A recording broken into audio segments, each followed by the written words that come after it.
खुफिया मुलाकातों के बाद इमरान खान में क्या तब्दीली आई? ताकतवर शख्सियत का तस्करा, इमरान खान की सियासत का नया रुख। पीटीआई चेयरमैन इमरान खान ने खुफिया मुलाकातों के बाद अमरीकी साजिश का तस्करा नहीं किया।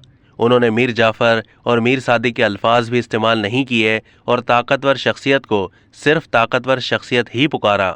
इमरान खान इससे पहले पिछले 4 महीने के दौरान किस अंदाज में पुकारते थे और आज ताकतवर को बड़े मुहज्जब अंदाज में पुकारा। इमरान खान ने मुख्तलिफ मौके पर कहा कि अमरीकी साजिश का हिस्सा बनकर 22 करोड़ पाकिस्तानियों की मुंतखब हुकूमत को साजिश के तहत हटाया और उनके साथ शामिल थे यहाँ के मीर जाफर और मीर सादिक। इमरान खान ने कहा था कि हम सवाल पूछते हैं अपने न्यूट्रल से कि क्या उनका काम नहीं था इस मुदाखलत के खिलाफ पूरी कोशिश करते, रोकते, बजाय न्यूट्रल रहने के।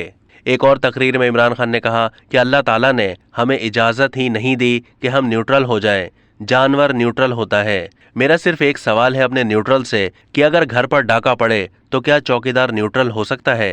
तज्जियाकार ने इमरान खान से मज़कूरा वीडियो क्लिप्स पर कहा कि रॉबिन राफेल वाली मीटिंग के बाद आज उन्होंने अमरीकी साजिश का भी तस्करा नहीं किया और वो ताकतवर शख्सियत जिसको उन्होंने ताकतवर शख्सियत ही कहा। देखें, वो कुछ भी कह सकते थे लेकिन आज ताकतवर शख्सियत ही कहा। इस ताकतवर शख्सियत से मुबैना तौर पर जो मुलाकात हुई है तो उसके बाद उनका नाम भी इज्जत से ही आया है।